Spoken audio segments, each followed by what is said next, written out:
అందరికీ నమస్కారం. Google రైడిన్ infrastructure group విశాఖపట్నంలో భారీ పెట్టుబడితో అంటే 88,689 కోట్ల రూపాయల పెట్టుబడితో ఒక డేటా సెంటర్ను ప్రారంభించాలి అనే నిర్ణయం తీసుకోవడం ఆంధ్రప్రదేశ్ రాష్ట్రం యొక్క డిజిటల్ మరియు పారిశ్రామిక అభివృద్ధిలో ఒక పెద్ద మలుపు.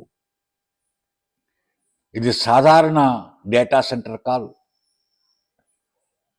Cloud computing, artificial intelligence, digital storage and digital services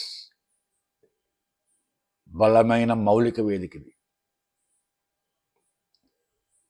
ఇందువల్ల విశాఖపట్నం ఇప్పుడు సింగపూర్, హైదరాబాద్, ముంబై వంటి పెద్ద డేటా సెంటర్ల స్థానాల్లో ఒక స్థానం ఇప్పుడు విశాఖపట్నం కూడా పొందబోతోంది.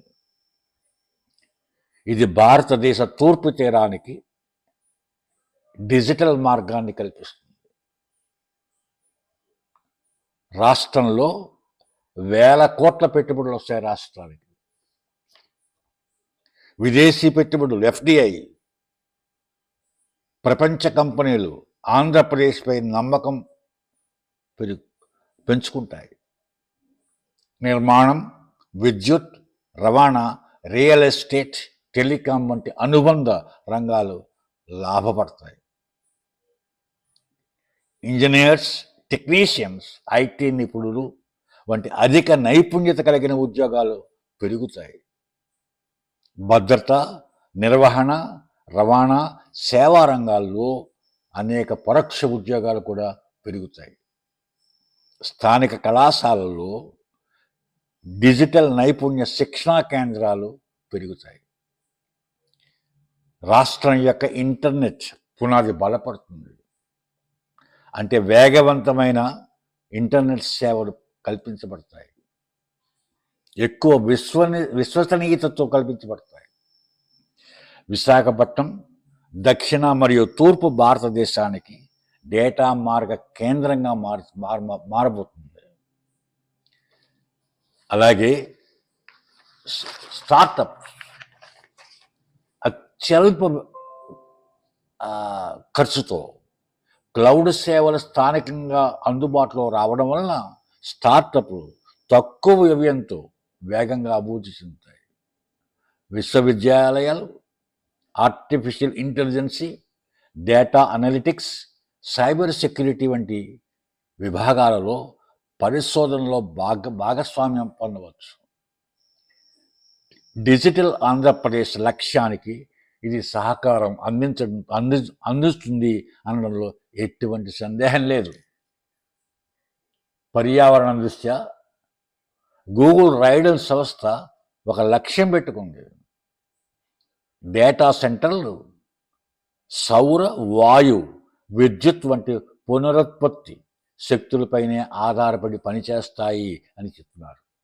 అలాగే హరిత భవన ప్రమాణాలు పాటించబడతాయి.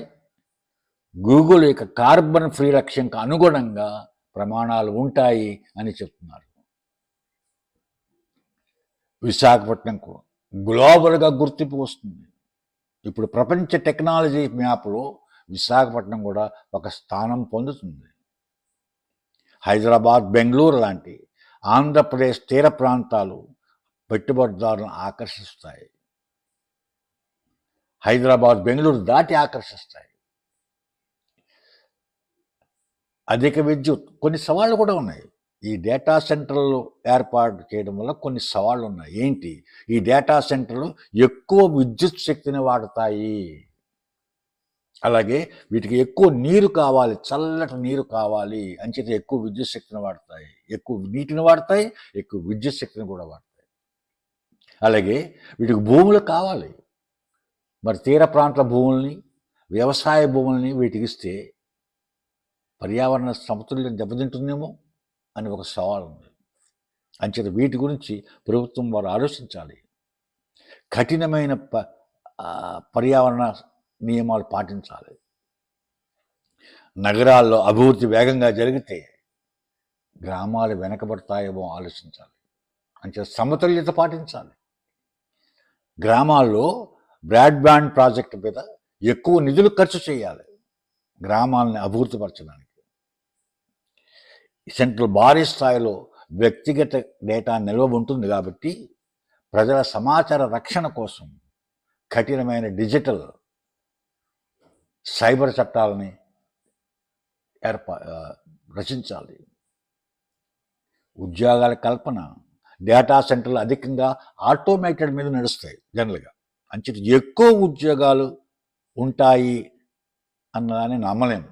కానీ వీటి వల్ల ఐటీ నిపుణులకు ఎక్కువ ఉద్యోగాలు వస్తాయి, ఎలక్ట్రానిక్ నిపుణులకు ఎక్కువ ఉద్యోగాలు వస్తాయి, ఇతర రంగాల్లో రవాణా తదితర రియల్ ఎస్టేట్ రంగాల్లో అనేక ఉద్యోగాలు వస్తాయి. గూగుల్ రైడన్ డేటా సెంటర్ విశాఖపట్నంలో ప్రారంభించడం ఆంధ్రప్రదేశ్ రాష్ట్రానికి సాంకేతిక మైలురాయి. ఇది రాష్ట్రాన్ని తూర్పు భారతదేశానికి డిజిటల్ గేట్వేగా మారుస్తుంది. ఈ రాష్ట్రం ఆంధ్రప్రదేశ్ రాష్ట్రం గేట్వేగా మారిపోతుంది. యువతకు కొత్త అవకాశాలు, పెట్టుబడిదారులకు విశ్వాసం, పరిశ్రమలకు ప్రోత్సాహం కలుగుతుంది. కానీ ప్రభుత్వం 3 విషయాల్లో జాగ్రత్త వహించకపోతే ఈ డేటా సెంటర్లు సక్సెస్ అవ్వడం చాలా కష్టం. ఆ 3 విషయాలు ఏంటంటే సుస్థిర విద్యుత్ మరియు నీటి వాడకం. ఇందాక మొదలని చెప్పుకున్నాం, వీటికి ఎక్కువ విద్యుత్ కావాలి, ఎక్కువ నీరు కావాలి. వాటి మీద జాగ్రత్తగా ప్రభుత్వం ఆలోచించాలి, సప్లై చేయాలి వాటిని.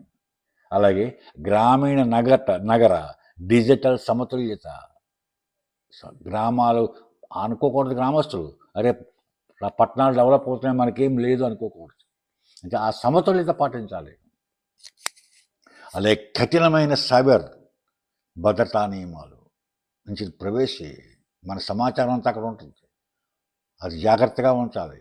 అంటే సైబర్ చట్టాలు, కఠినమైన సైబర్ చట్టాలు ఏర్పాటు చేయాలి. సమగ్ర ప్రణాళికతో ఇది ఆంధ్రప్రదేశ్ అభివృద్ధికి సుస్థిర, తెలివైన, సమగ్ర మార్గం అవుతుందనడంలో ఎటువంటి సందేహం లేదు. విశాఖలో గూగుల్ రైడన్ డేటా సెంటర్ ఏర్పడడం డిజిటల్ ఆంధ్రప్రదేశ్ కళ నిజమవుతున్నది అన్న సూచన కనపడుతుంది. ఇది డిజిటల్ శతాబ్దంలో ఆంధ్రప్రదేశ్ను ప్రపంచ స్థాయికి తీసుకువెళ్ళే అవకాశం. దాన్ని జాగ్రత్తగా వినియోగిస్తే మన భవిష్యత్తు ప్రకాశవంతం అవుతుంది అనడంలో ఎటువంటి సందేహం లేదు. అంచేత డేటా సెంటర్ విశాఖపట్నం రావడం మన ఆంధ్రప్రదేశ్ చేసుకున్న అదృష్టం. మన ఆంధ్రప్రదేశ్ యువకులకి, ముఖ్యంగా యువకులకి ఇది సువర్ణావకాశం. ఈ అవకాశాన్ని వినియోగించుకుని మన యువకులు మంచి పొజిషన్లోకి వెళ్తారని, అలాగే రాష్ట్ర అభివృద్ధికి పాటుపడతారని, అలాగే దేశ ఎకానమీ పొజిషన్లు కూడా మంచి అభివృద్ధి తీసుకొస్తారని ఆశిస్తున్నాను. వాళ్ళు అలా చేయాలని భగవంతుని, వాళ్ళకి ఆ శక్తిని ఇవ్వాలని భగవంతుని ప్రార్థిస్తున్నాను. ఈ మంచి రోజున ఒక మంచి కార్యక్రమం విశాఖపట్నానికి వస్తోంది అన్న సంతోషంతో ఈ వీడియో చేస్తున్నాను. అంచేత ఆ సంతోషాన్ని 10 మందికి పంచాలి అని ఈ వీడియో చేస్తున్నాను. అంచేత మీరు కూడా ఆ సంతోషాన్ని పంచడంలో భాగంగా ఈ వీడియోని శాంతం మీరు చూడండి, లైక్ చేయండి. ఒకవేళ ఎవరికైనా దీంట్లో కొన్ని విషయాలు మీకు నచ్చకపోతే ఆ నచ్చలేని విషయం కామెంట్స్ ద్వారా మీరు తెలియపరచండి. దాంతోపాటు తప్పక సబ్స్క్రైబ్ చేయండి అని ప్రార్థిస్తున్నాను. నమస్కారం. జై ఆంధ్రప్రదేశ్, జై భారత్, జై హింద్.